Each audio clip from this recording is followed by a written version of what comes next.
Thank you for joining me for another quick hits conversation. Today I would like to talk about, what does failure actually mean? Philip, kick us off. Thanks, Robyn. I guess I prefer to think of failure as just part of the process. I think about some of my friends who are in the technology space in particular, and they often share this mantra we've all heard before. It's like, fail early and fail fast. Now, we don't always have the luxury of doing that, but I tend to think of failure as being part of the process. Worked in the agency world for a long time, and working with creative teams and things like that. You go through a lot of ideas before you end up with the one that you either recommend to the client or that they may actually choose, and you end up executing on. So I'm also kind of a half glass full guy, so I tend to think of failure as maybe just part of the process. I like that. Fail fast, fail early, fail fast. I like to say fail forward, to add to that. The failures give you as much direction as the successes do. And so it's kind of like when you go bowling and you use bumpers, and the ball never goes in the gutter. You don't really figure out how to throw the ball exactly the way you want to. Right? So failing forward, learning where, how to navigate comes from the failures as much as it does the successes, in my opinion. So can I add to this as well? There's a narrative though, isn't there, in society around failure? And if we talk about failure, I always think about success as well. So, but there's narrative around the failure that, we fail if we don't make targets. We fail if we fall on the home run. We fail if we, don't make the set thing that we said we were going to do.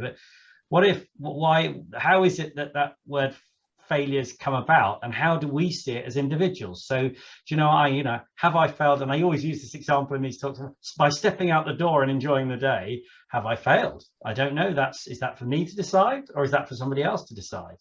And, is failure external or internal? And what are the differences between those two? Well, I think it's interesting when you think about weightlifters. Failure for them is a good thing. You go till failure, which means that you go until you cannot go anymore, and that means growth. And so I'm trying to grapple with, in a different context, what does failure mean? It doesn't mean you can't go anymore. Did I fail at becoming an Olympic athlete? No, I never had that talent. So I didn't really ever, I ran track in high school, but that was it. So what does it mean to fail? That's funny that, I don't know if you remember, Robyn, that my professional athletic endeavors were in the fitness realm, and bodybuilding was part of that. But that's an analogy I use all the time, that going to failure means that you've actually gone to the next level of challenging yourself. And when we do that physically in a gym, we get to grow, although it's not always without a little extra wear and tear on the body, right?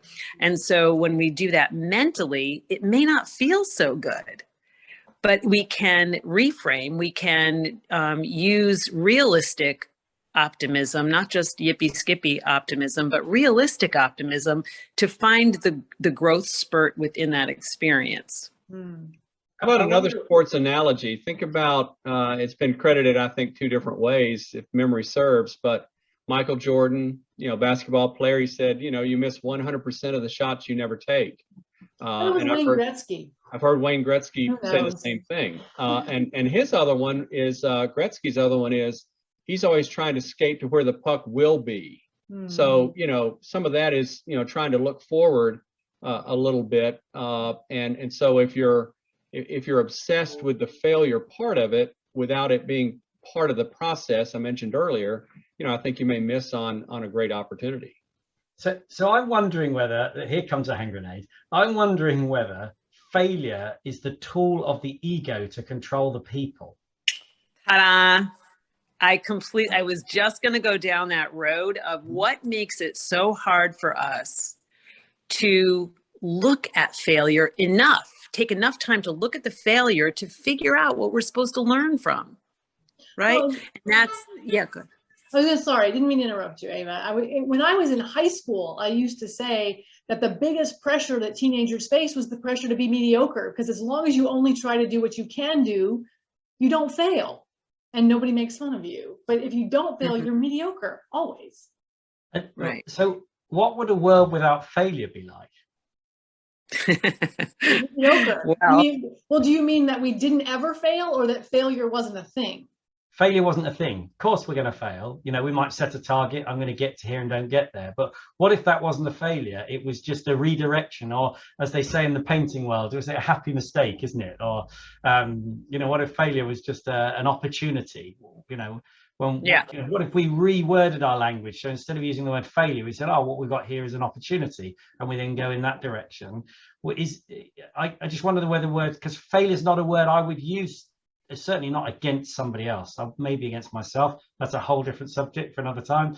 But you know, it's a word used on somebody else. Why would you use it? Well, macro, when you start digging into it, the only reason I would use failure is to knock somebody else down, in maybe with a misguided view you're going to build them up the other side, or not. I don't know. You know, it's interesting because a world without failure would potentially just be a world with growth mindset, right? Growth, Yes. you know, people that just have growth mindset. And I really think our world could benefit from people adopting a growth mindset right now to make the best changes that we need to make globally. But I also, you know, there's all this different kind of coaching, and those of you who've been in the coaching world or have been coached, people have different styles of coaching, right? One is, and often more with men, the kind that you were just talking about, you did that wrong, you stink, you're not good enough, blah, blah, blah, with the idea that it's going to push someone to become better, right? And it's hard for me to receive that kind of coaching or direction when I make a mistake, but I don't know if that's because of my gender. I don't think so. I think it's my personality. That said, there are people who do well with that. There are people who do respond well with that.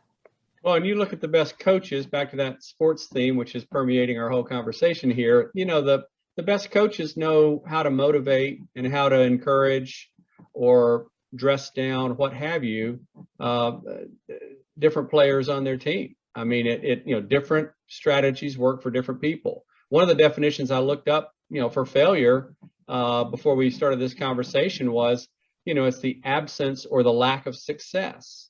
Well, again, I think about it being part of the journey. And so, you know, failure is part of that journey. I think has a much more positive connotation than it being an end. I don't see it that way. Well, and I feel like the absence of success is so abstract, because that's a whole separate conversation of what is success. So you can't fail. You certainly can't fail if you don't know what success looks like, because you can't get it wrong. Right. I wonder whether there's a sort of continuum of failure, success with existence in the middle, and this sort of you know, and I'm thinking, where am I on this? Do I need to be on the spectrum? Do I care?